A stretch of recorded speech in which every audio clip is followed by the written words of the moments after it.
বিয়ে করলাম শুধু মিষ্টি আর চা দিয়ে। ভালো মন্দ করে পাক করা হয় নাই, কারণ যেহেতু আমার বিয়েটা আটকা হয়েছে। তা আম্মু সেই বিয়ে উপলক্ষে আমাকে আজকে কাচ্চি পাক করে দিল। তা আম্মু এখন নিজের হাতে খাইয়ে দিব। আর কাচ্চি আমার কাছে খুবই ভালো লাগে, অনেক অনেক ভালো লাগে আমার কাছে কাচ্চি। তা আম্মু আজকে বাড়িতে কাচ্চি পাক করলো। তো দেখেন, এই যে প্লেট ভরা কাচ্চি, খুবই ভালো লাগতেছে, জিব্রায় জল এসে পড়েছে।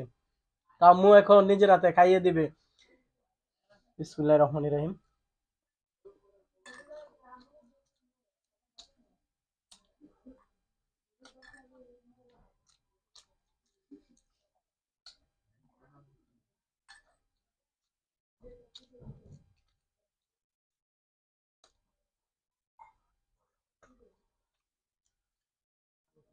সবাই একটু আমার জন্য দোয়া করবেন, আমার বিবাহ জীবন যেন সুখের হয়, এবং যাকে বিয়ে করছি তারে নিয়ে যেন একটা সুন্দর এবং কি সুখী একটা সংসার গড়তে পারি, সেই দোয়া সেই কামনা আপনাদের কাছে আমি চাই।